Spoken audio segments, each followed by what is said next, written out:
Good evening students, आप सभी का स्वागत है आपके अपने YouTube channel maths for you academy में। आज हम आपके लिए यहाँ पर बच्चे 10th और 12th क्लास में पढ़ते हैं और जिन बच्चों के एग्ज़ाम को छूट गए हैं तो उन बच्चों के एग्ज़ाम होंगे नहीं होंगे या फिर उनका रिज़ल्ट डायरेक्ट डिक्लेयर किया जाएगा और कब डिक्लेयर किया जाएगा, तो ये सारी इन्फॉर्मेशन हम आपको इस वीडियो के अंदर बताने वाले हैं।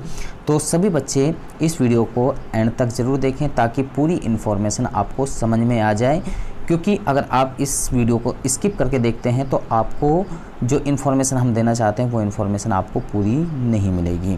तो ये सीबीएसई की तरफ से ये सर्कुलर आया है, इसमें क्या मेंशन किया गया है तो वो हम आपको यहाँ पर पढ़कर बताने वाले हैं और आपको अच्छी तरीके से समझाएंगे कि क्या सीबीएसई ने डिसाइड किया है 10th और 12th के बोर्ड के एग्ज़ाम के लिए। तो यहाँ पर आप नोटिफिकेशन यहाँ पर देख सकते हैं, यहाँ लिखा हुआ है Keeping in view the request received from the various states government and the change circumstance as on the date following has been decided। तो कुछ स्टेट गवर्नमेंट से काफ़ी रिक्वेस्ट आ रही थी कि इसमें कुछ चेंजेस की जाएं। जो एग्ज़ाम के लिए कहा गया था कि बच्चों के एग्ज़ाम होंगे तो उसके लिए डेट शीट भी आ गई थी, लेकिन अब उसमें कुछ चेंजेस हैं। तो वो चेंजेस क्या हैं तो आप आगे यहाँ पर देखिए। फर्स्ट पॉइंट है, यहाँ पर पहला पॉइंट है examination for class 10th and 12th which were scheduled from 1 July to 15th 2020 stands cancelled. कि जो 1 जुलाई से 15 जुलाई तक जो बच्चों के एग्ज़ाम होने थे 10th और 12th के, जिन बच्चों के एग्ज़ाम बच गए थे तो वो अब नहीं होंगे, कैंसिल कर दिए गए हैं। दूसरा पॉइंट है assessment of the performance of students in the cancelled examination will be done based on the assessment scheme as suggest by competent committee of the CBSE of declaration of result for both class 10th and 12th। The said scheme is mentioned in para 7 below। जो assessment के performance के base पे जिन बच्चों के exam cancel किए गए हैं वो डन किए जाएंगे, यानी कि वो पूरा किया जाएगा बेस्ड ऑन द असेसमेंट। जो बच्चों के असेसमेंट होते हैं उसके बेस पर जो रिज़ल्ट है वो डिक्लेयर किया जाएगा। Competent committee of the CBSE will declare result both classes 10th और 12th। जो 10 कॉम्पिटेंट कमेटी जो है वो सीबीएसई की वो डिक्लेयर करेगी रिजल्ट की दोनों क्लासों का 10th और 12th का। The said scheme is mention in para 7। वो किस तरीके से करेगी उसको पैरा नंबर 7 में मेंशन किया गया है, तो उसको अभी हम नीचे आपको बताएंगे। तो आगे थर्ड पॉइंट है result based upon the aforesaid assessment scheme will be declared by 15th July 2020 so that candidates can apply and seek admission in higher education institutions in India and abroad based thereon. तो यहाँ पर लिखा हुआ third point बहुत important है, result based upon the aforesaid assessment. जो result है वो असेसमेंट के बेस पे डिक्लेयर किया जाएगा 15th जुलाई को। और जो कैंडिडेट, ताकि कैंडिडेट जो हैं वो अप्लाई कर सकें अगली स्टडी के लिए, क्योंकि उन बच्चों ने 10वीं में हैं तो 11th में एडमिशन लेना है, जो 12th में है उनको यानी कि आगे बीए में बीएससी जो भी है उस नेक्स्ट एजुकेशन में एडमिशन लेना, तो उसके लिए ताकि वो बच्चे एडमिशन ले सकें। तो यहाँ पर इसलिए 15 जुलाई को आपका रिज़ल्ट आने वाला है जो बच्चे 10th क्लास में 12th क्लास में पढ़ते हैं। कैसे रिज़ल्ट डिक्लेयर किया जाएगा, क्या कंडीशंस होंगी, तो वो सारी चीज़ें यहाँ पर नीचे पैरा नंबर 7 में बताई गई हैं। तो आप हमारे साथ में इस वीडियो का एंड तक देखते रहिए। तो चलिए फोर्थ पॉइंट हम आपको बताते हैं। फोर्थ पॉइंट में क्या लिखा हुआ, however for class 12th CBSE will conduct an optional examination. Optional examination लेगी सीबीएसई 12th क्लास का in the subject whose examination were scheduled to be conducted from 1 July to 2020 as soon as condition are कंडेसिव।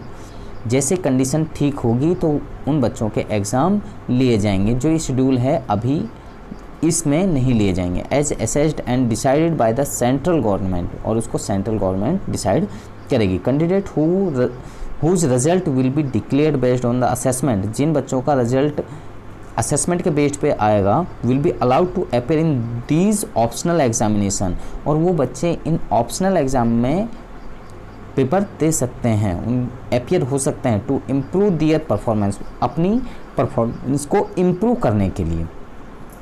If they wish, अगर उनकी wish हो, इच्छा है कि वो करना चाहते हैं, however the marks obtained by the candidate in these optional examination will be treated as final और those who have option to take these examination. तो यहाँ पर दो ऑप्शन होंगे आपके लिए, एक तो कि आप के जो मार्क्स आए हैं असेसमेंट के बेस पे आप उन्हीं को फाइनल मार्क्स मानना चाहते हैं, या फिर दूसरा ऑप्शन है आपके पास में कि आप उन पेपरों को देना चाहते हैं और जो पेपर आप देंगे उनके बेस पर आपका रिजल्ट आएगा। तो दोनों तरीके से आप के लिए दो ऑप्शन यहाँ पर दिए जाएंगे, दो ऑप्शन में से एक ही ऑप्शन आपको चूज करना है। तो यहाँ आगे 5th पॉइंट है, for candidates in class 10th, जो स्टूडेंट 10th क्लास में है, no further exam will be conduct. जैसे नॉर्थ दिल्ली में जिन बच्चों के एग्ज़ाम रह गए हैं उन बच्चों के अब एग्ज़ाम नहीं होंगे, साफ़ और सीधी बात है। ज़्यादातर 10th क्लास के बच्चों के एग्ज़ाम हो चुके थे, कुछ बच्चों के एग्ज़ाम रह गए जैसे नॉर्थ दिल्ली या फिर अदर स्टेट्स में, तो उन बच्चों के अब 10th क्लास के बच्चों का एग्ज़ाम नहीं होगा। Result declared by CBSE on the basis of assessment scheme will be treated as final, और उनका जो है रिजल्ट जो होगा असेसमेंट स्कीम जो होगी उसी के आधार पर उनका रिजल्ट डिक्लेयर किया जाएगा। आगे छठा पॉइंट में, for class 12th the result declared by the CBSE serial number 2, जो सीरियल नंबर 2 था यहाँ पर आप यहाँ पर देख सकते हैं कि असेसमेंट के बेस पर यहाँ पर रिजल्ट के लिए कहा गया है। और चौथे पॉइंट में यहाँ पर कि जो बच्चे दो ऑप्शन दिए गए हैं उसके अनुसार आप उस हिसाब से अपना कर सकते हैं रिजल्ट के किस हिसाब से आपको चाहिए, ऑप्शन चूज करना है या फिर आप उसी को फाइनल करना चाहते हैं। तो दोनों ऑप्शन आपको मिलेंगे। तो ये 7 पॉइंट में किस तरीके के असेसमेंट स्कीम क्या होगी उसके बेस पे किस हिसाब से रिजल्ट आपका क्लियर किया जाएगा कि किन बच्चों के कितने कितने पेपर हुए हैं और उस हिसाब से रिजल्ट कैसे क्लियर किया जाएगा, डिक्लेयर किया जाएगा। तो ये हम आपको यहाँ 7 पॉइंट में बताने वाले हैं। तो ये पॉइंट बहुत इंपॉर्टेंट है, तो सभी बच्चे इसको ध्यान से सुने। पहला पॉइंट है, for the students of both classes 10th and 12th, दोनों क्लासों के लिए 10th और 12th के लिए, who have complete all their exam, जिनके सारे एग्जाम हो चुके हैं, their result will be declared based on their performance in the exam. जिन बच्चों के पूरे एग्ज़ाम हो चुके हैं तो उन बच्चों का जो रिजल्ट होगा उनके एग्ज़ाम के ऊपर ही आएगा, जो उन्होंने एग्ज़ाम में किया है उसी के बेस पर उनका रिजल्ट क्लियर किया जाएगा, जिन बच्चों के सारे एग्ज़ाम हो चुके हैं।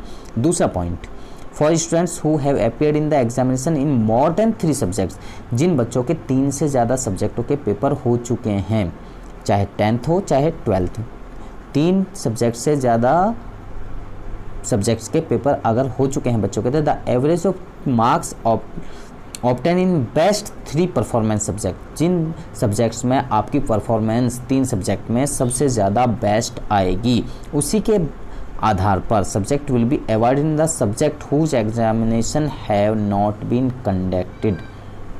और बाकी जो सब्जेक्टों के एग्ज़ाम नहीं हुए हैं तो 3 जो बेस्ट सब्जेक्ट हैं जिनमें आपके अच्छे मार्क्स हैं उन्हीं के आधार पर आपका जो रिजल्ट होगा वो डिक्लेयर किया जाएगा, जिनके 3 से ज़्यादा पेपर हो चुके हैं। आगे C point, for students who have appeared in the examination in only 3 subjects, जिन बच्चों के केवल 3 ही एग्ज़ाम हुए हैं तो वो उन बच्चों के लिए क्या है, the average of marks obtained in the best 2 performing subject, जो आपके बेस्ट 2 परफॉर्मिंग होंगे 3 सब्जेक्ट में से, उनके आधार पर आपका रिजल्ट जो होगा वो क्लियर किया जाएगा, बाकी जो सब्जेक्ट का पेपर नहीं हुआ है उसका।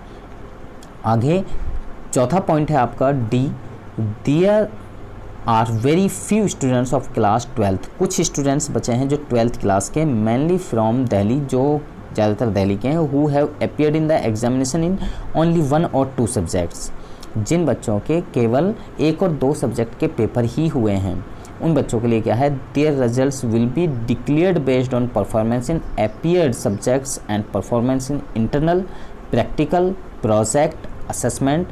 These students will be allowed to appear in the optional examination conducted by CBSE to improve their performance if they desire to do so. Result of these students will also be declared along with other students. तो यहाँ पर CBSE ने direct लिख दिया है कि जिन बच्चों के 1 और 2 एग्ज़ाम ही हुए हैं तो उन बच्चों के लिए ऑप्शन एक तो यह है कि उनका इंटरनल, प्रैक्टिकल, प्रोजेक्ट के आधार पर उनका रिजल्ट डिक्लेयर किया जाए, दूसरा उनके लिए ये ऑप्शन है उन बच्चों के लिए कि उन बच्चों के लिए ही है ये, these students will also be allowed, ये बच्चे अलाउ हैं उसमें कि जो ऑप्शनल एग्ज़ाम सीबीएसई लेगी उसमें वो परफॉर्मेंस को सुधारने के लिए, इम्प्रूव करने के लिए अपना जो है पेपर दे सकते हैं। तो उसमें ऑप्शन वो चूज करना पड़ेगा स्टूडेंट्स को। तो if they desire to do so, तो वो अपने परफॉर्मेंस को सुधारने के लिए एग्ज़ाम दोबारा से दे सकते हैं। तो मुझे लगता है कि ये इन्फॉर्मेशन आप लोगों, आप बच्चों के लिए बहुत इम्पोर्टेंट थी। और अगर आपको ये वीडियो अच्छी लगी तो आप हमारी वीडियो को लाइक ज़रूर करें। इसके साथ में आप अपने दोस्तों में इस इन्फॉर्मेशन को शेयर करें ताकि सभी बच्चों को ये इन्फॉर्मेशन पहुंच जाए। और इसके साथ में अगर आपने अभी तक हमारे चैनल को सब्सक्राइब नहीं किया है तो आप हमारे चैनल को सब्सक्राइब कीजिए और इसके साथ में बेल आइकन को ज़रूर प्रेस कीजिए। और आप न्यू सिलेबस, सैम्पल पेपर्स और अदर इन्फॉर्मेशंस हमारी वेबसाइट पर जाकर वहां से प्राप्त कर सकते हैं। तो आप बच्चे हमारे साथ में बने रहिए नेक्स्ट वीडियो तक। और आप सभी बच्चों का इस वीडियो को देखने के लिए धन्यवाद।